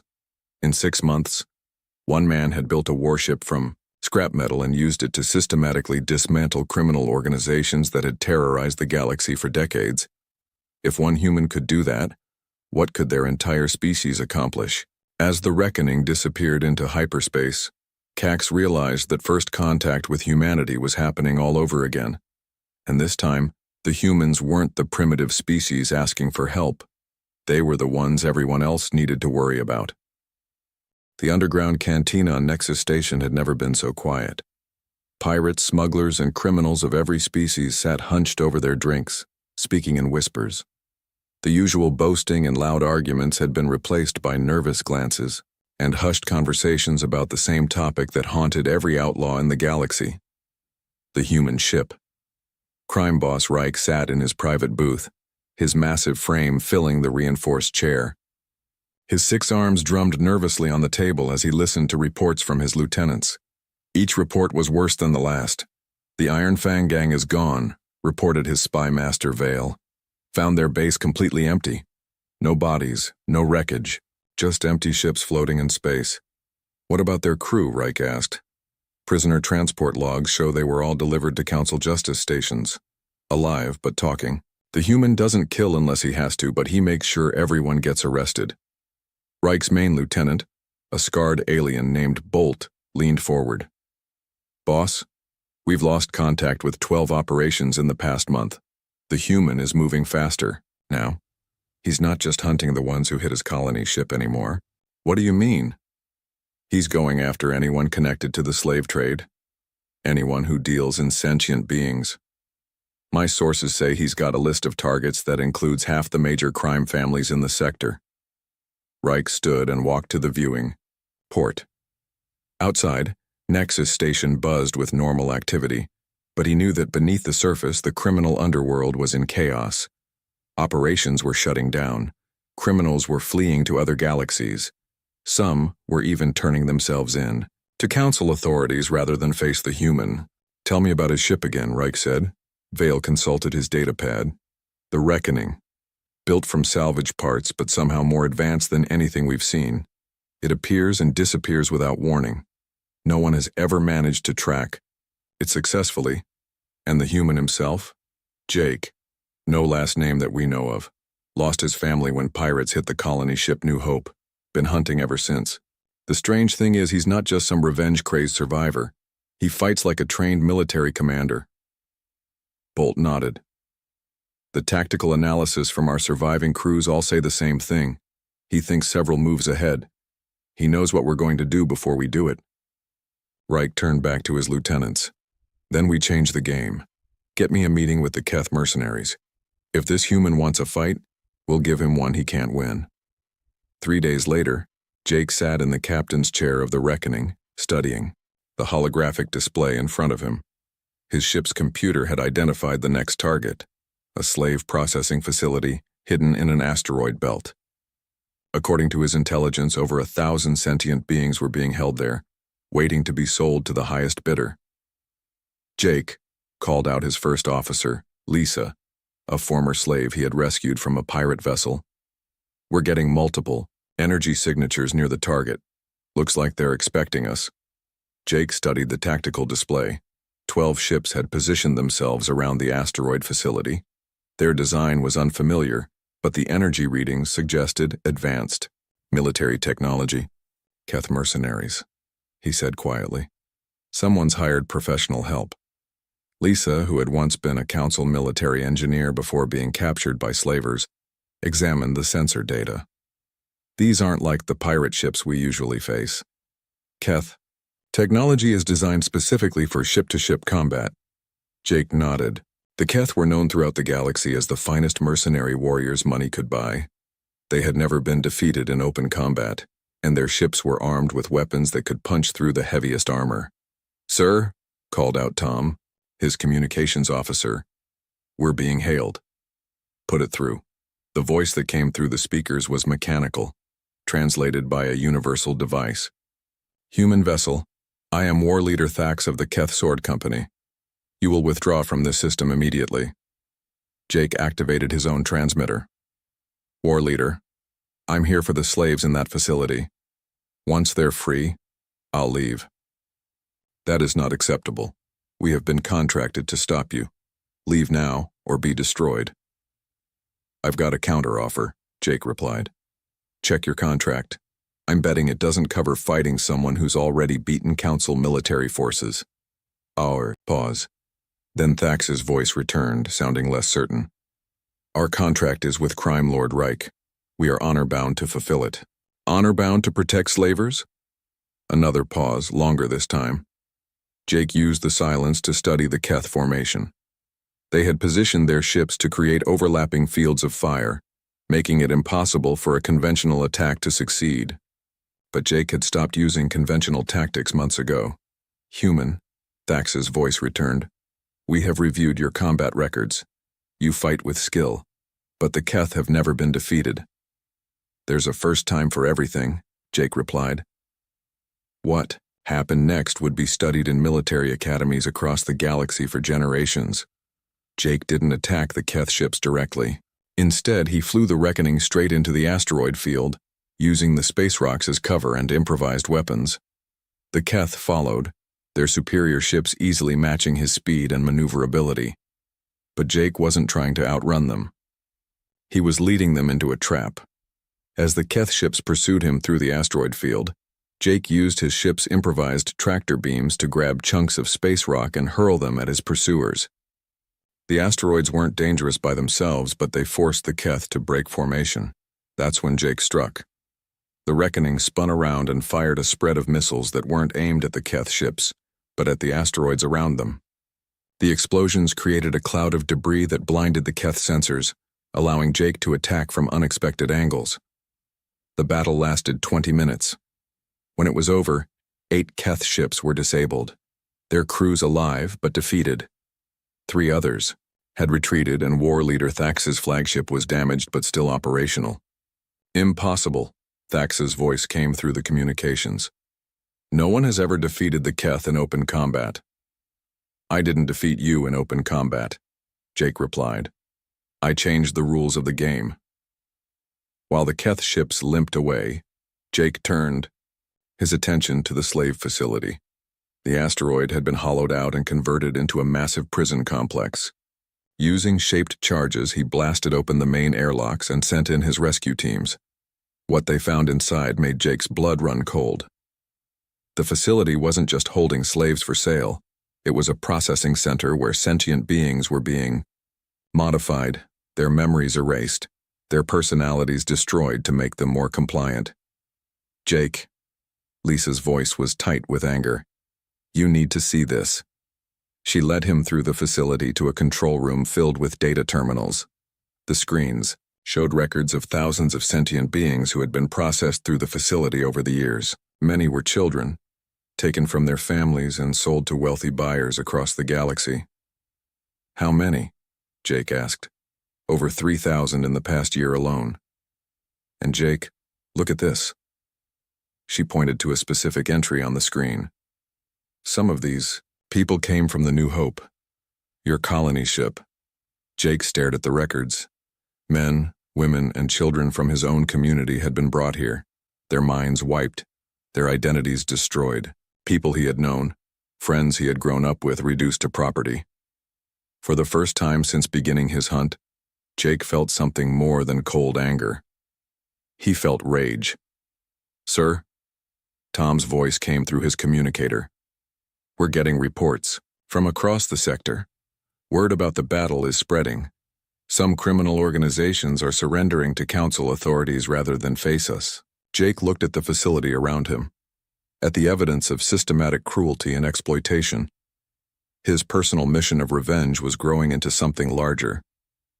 Other victims were joining his cause, volunteers who had suffered under the criminal organizations he was dismantling.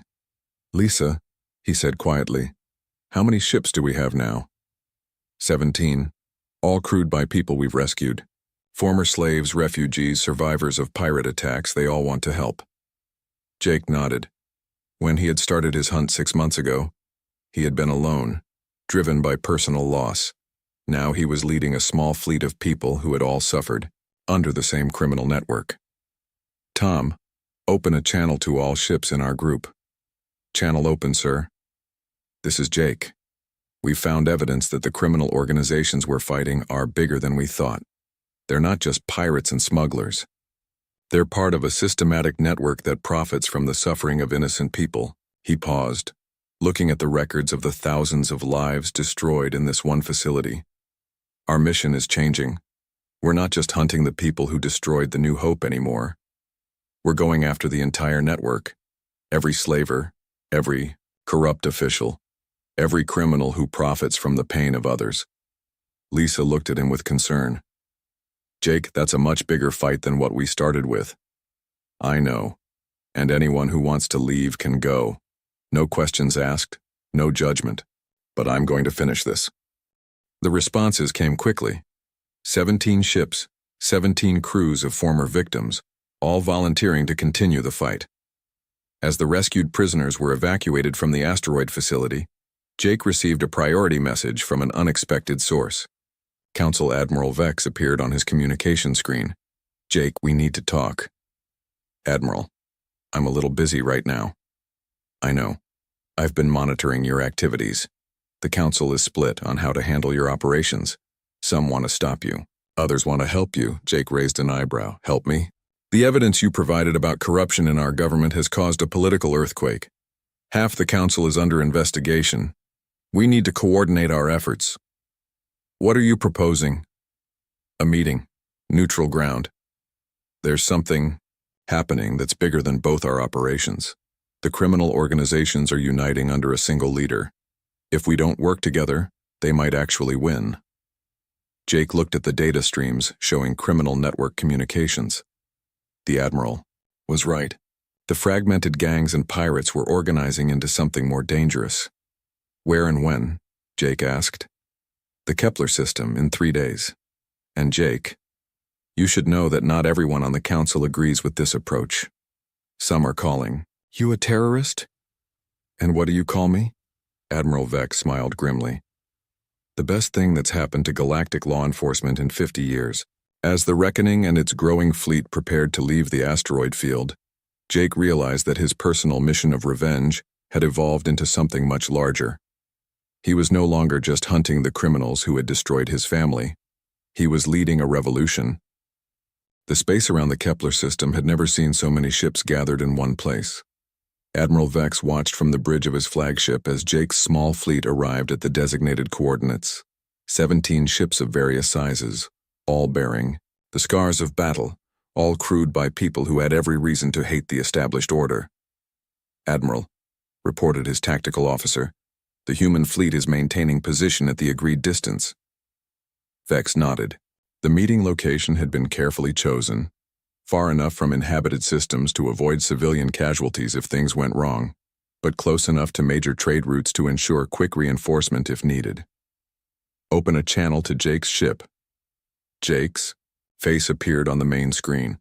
He looked older than Vex remembered from their first encounter, weathered by months of constant warfare, but his eyes still held that same calm determination that had made him so dangerous.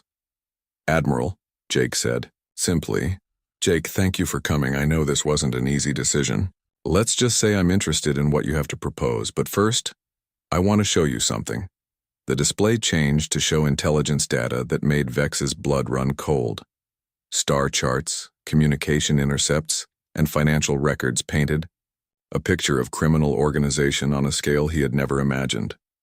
This is what we've discovered in the past month, Jake continued. The criminal networks aren't separate organizations anymore.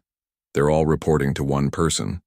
Crime Lord Reich has united them into something called the Shadow Alliance. Vex studied the data. How many ships are we talking about? Conservative estimate, 300 combat vessels plus support ships. They've been building this alliance while we've been chasing individual gangs. Where are they based? Jake's expression darkened. That's the problem. They're not based anywhere. They're mobile, moving through a region of space called the Elbow. The bridge fell silent. Every council officer knew about the Elbow, a dangerous region where 3 star systems came close together, creating gravitational anomalies that made normal space travel nearly impossible. It was the perfect hiding place for anyone who wanted to avoid detection. The Elbow is a death trap, Vex said. The gravitational distortions tear ships apart. Not if you know the safe routes. And apparently Reich does. He's been using it as his base of operations for years. Captain Ross, Vex's second-in-command, leaned forward. Admiral, if the criminals are gathering there in force, we need to act quickly. But the Elbow's gravitational fields make conventional fleet tactics impossible. Jake nodded. That's why Reich chose it. He thinks the environment will neutralize any tactical advantage we might have. He might be right, Vex admitted. Council ships aren't designed to operate in those conditions. Mine is, Jake said quietly. The Reckoning was built from salvaged parts. It's designed to adapt to unusual conditions. I can navigate the Elbow. You're talking about taking on 300 ships with 17. I'm talking about using the environment against them, the same way they're trying to use it against us. Before Vex could respond, alarm klaxons began sounding throughout his ship. Admiral, called his communications officer. Priority alert from Council headquarters. We're receiving reports of simultaneous attacks on civilian targets across 7 star systems. The main display showed news feeds from across the galaxy. Space stations burning, Cargo convoys destroyed, civilian ships adrift in space. The attacks were clearly coordinated, designed to cause maximum terror and confusion. "It's starting," Jake said grimly. "Reich isn't waiting for us to come to him. He's bringing the war to civilian populations." A new voice cut through the communication channels.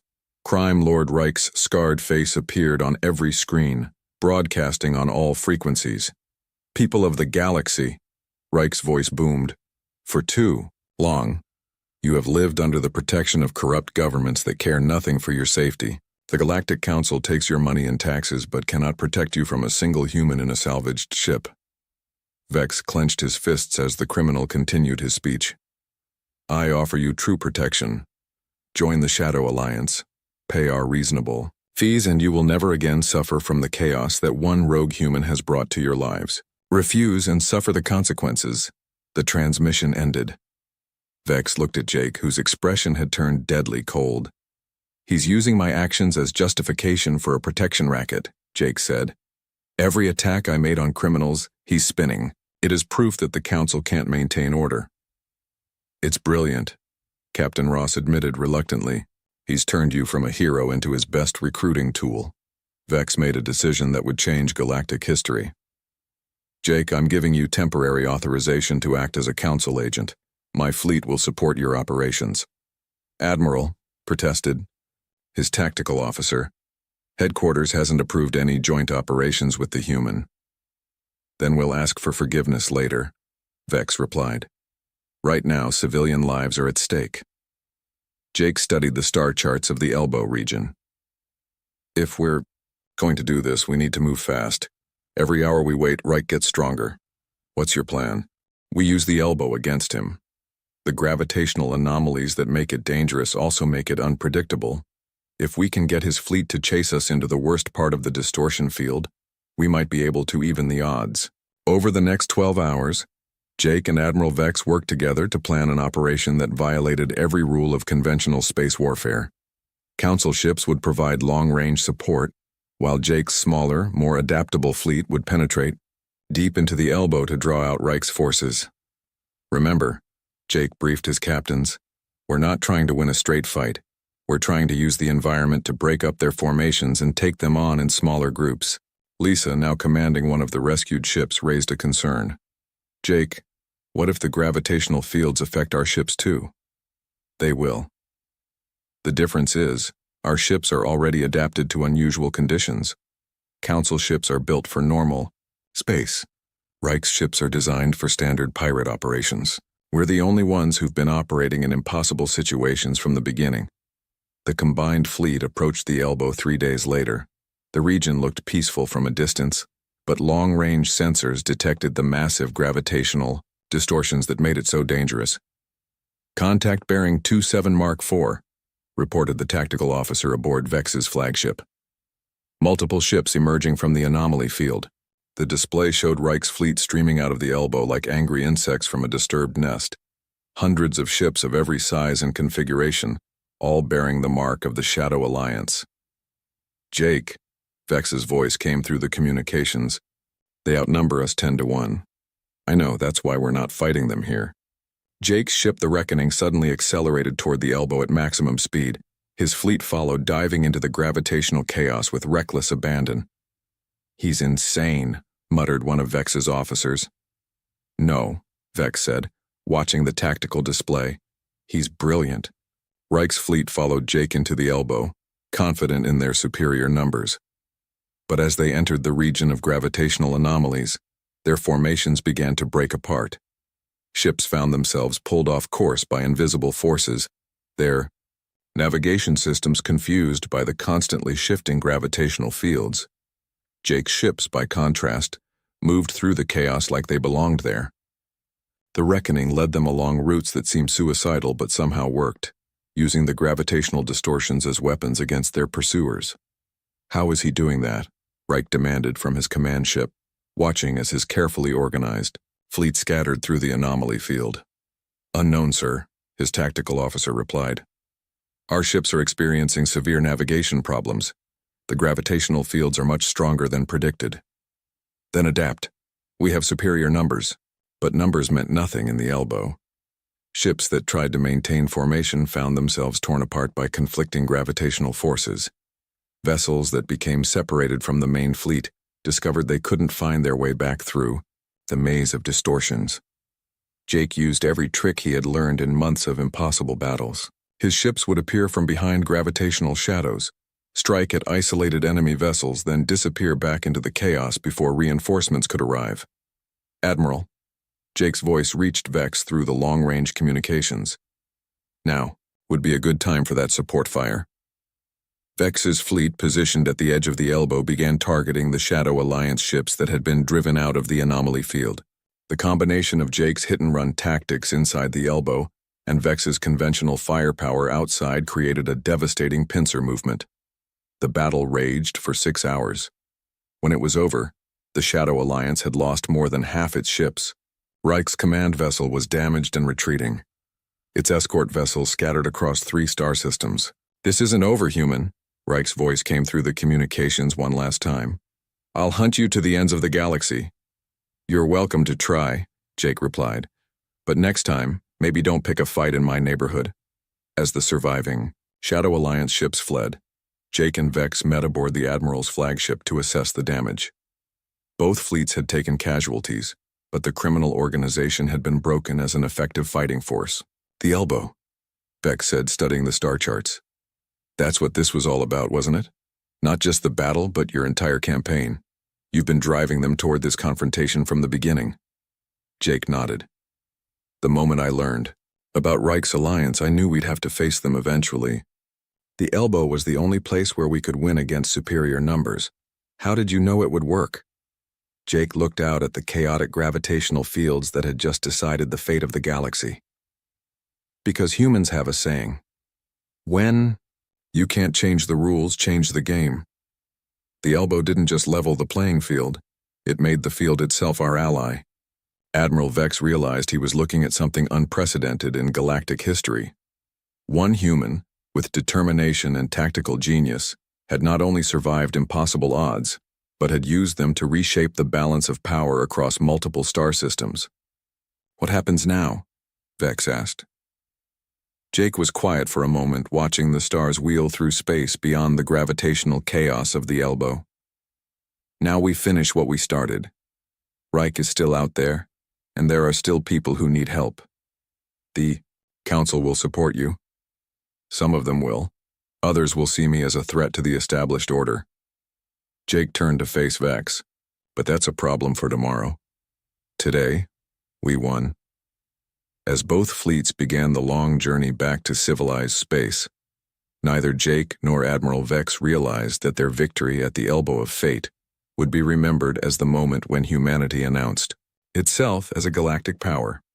The age of human influence in the galaxy had begun. 6 months after the Battle of the Elbow, the galaxy looked very different.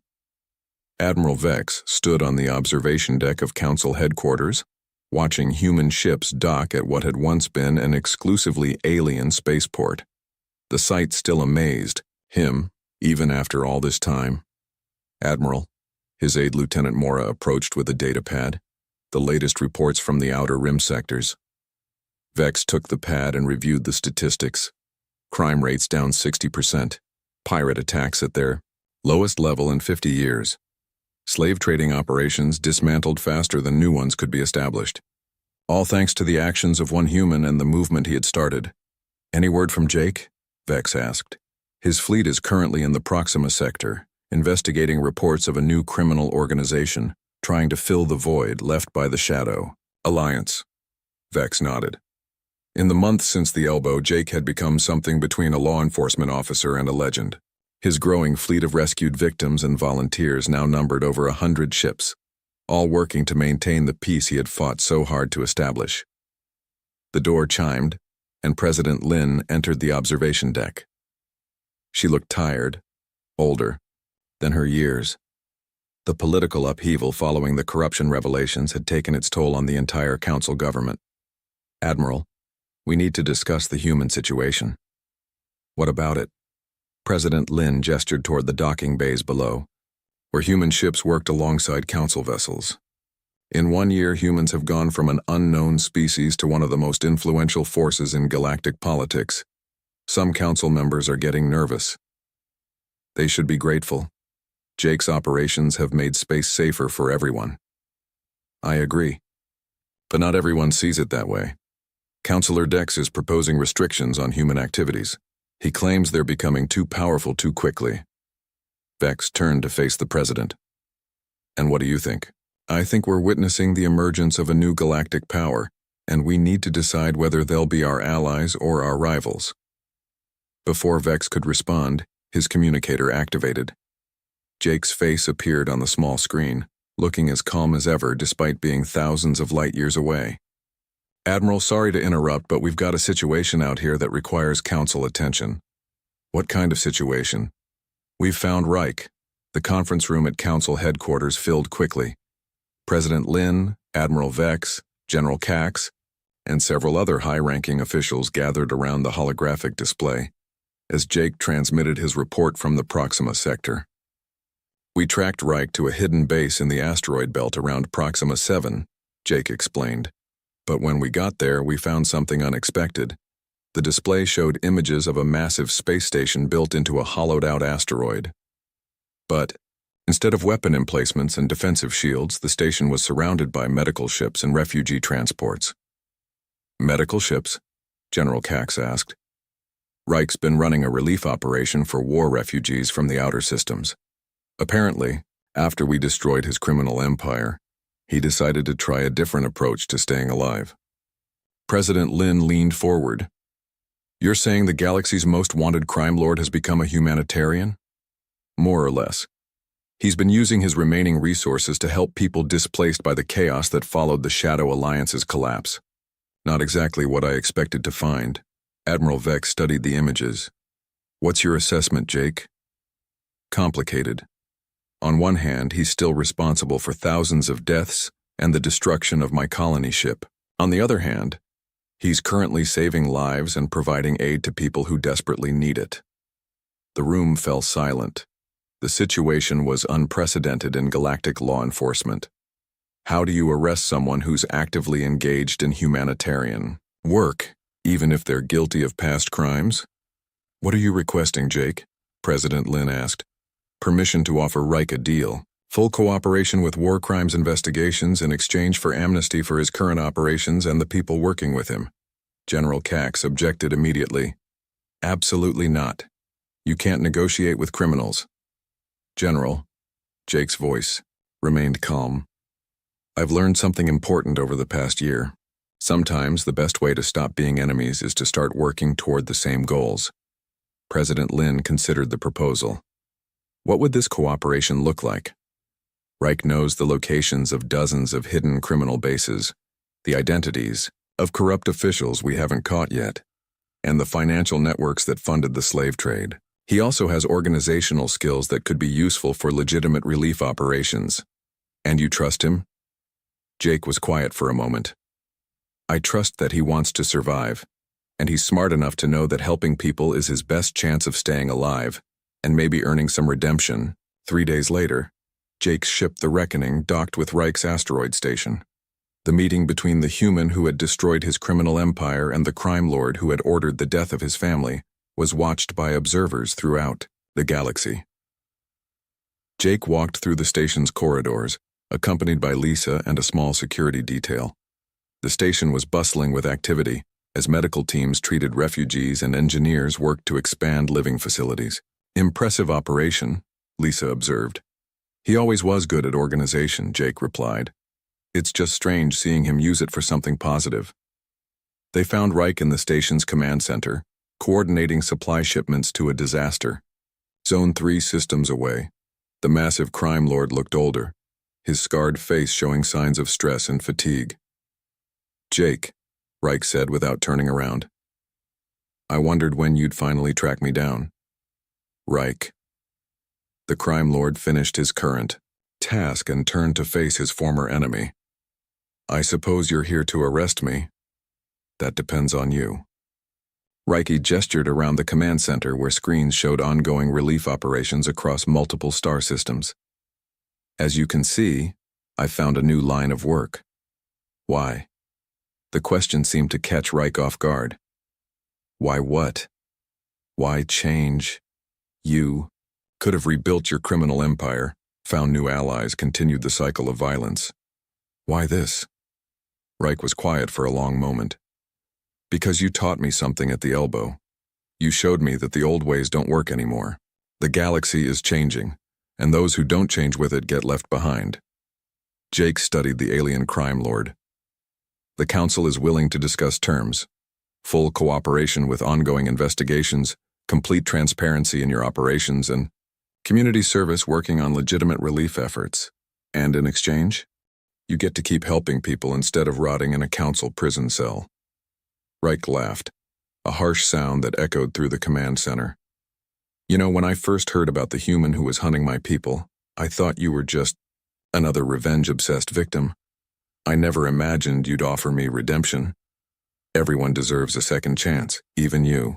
The agreement between Jake and Reich became known as the Proxima Accords, establishing a precedent for dealing with reformed criminals throughout the galaxy. Reich's organization was restructured as a legitimate relief agency, operating under Council oversight but maintaining its independence. The arrangement proved successful beyond anyone's expectations. Reich's knowledge of criminal networks led to the arrest of dozens of corrupt officials and the dismantling of several major criminal organizations. His organizational skills proved invaluable in coordinating relief efforts for refugee populations across the Outer Rim.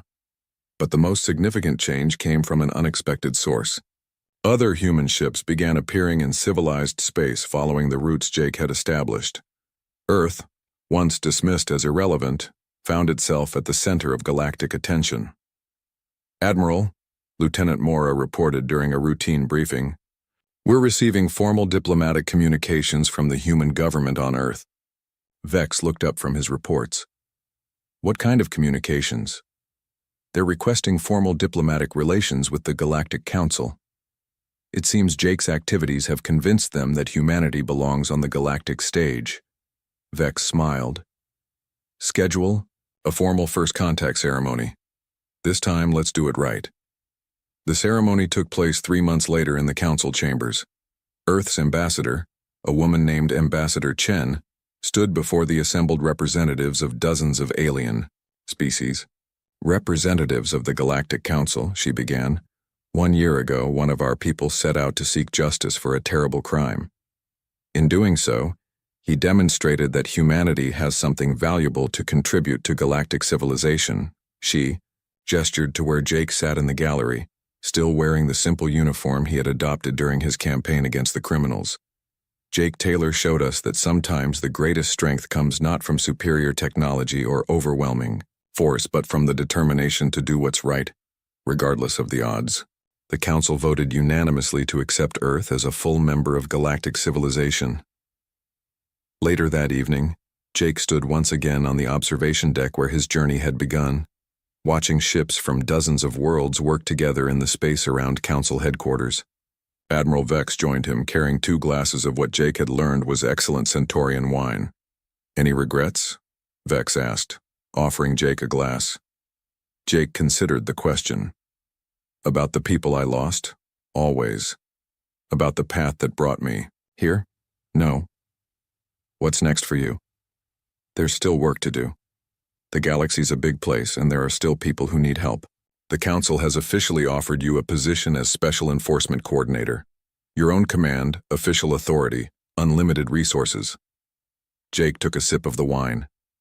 "That's generous, but I think I'll stick with what I've been doing. Official authority has a way of complicating things." Vex chuckled. "I had a feeling you'd say that." They stood in comfortable silence, watching the dance of ships against the stars. Jake's impossible journey from lone survivor to galactic legend had changed everything, not just for himself, but for his entire species. "Admiral," Jake said finally, "can I ask you something?" "Of course. That first day when you found me at the Crimson Fleet wreckage, did you ever imagine it would lead to this?" Vex looked out at the human ships working alongside Council vessels, at the refugees being processed through Jake's humanitarian network, at the peace that had settled over sectors that had known only violence for decades. Honestly? No, I thought. I was dealing with one angry human in a salvaged ship. I never imagined I was witnessing the beginning of a new age. Jake raised his glass. To new beginnings. To the future, Vex replied.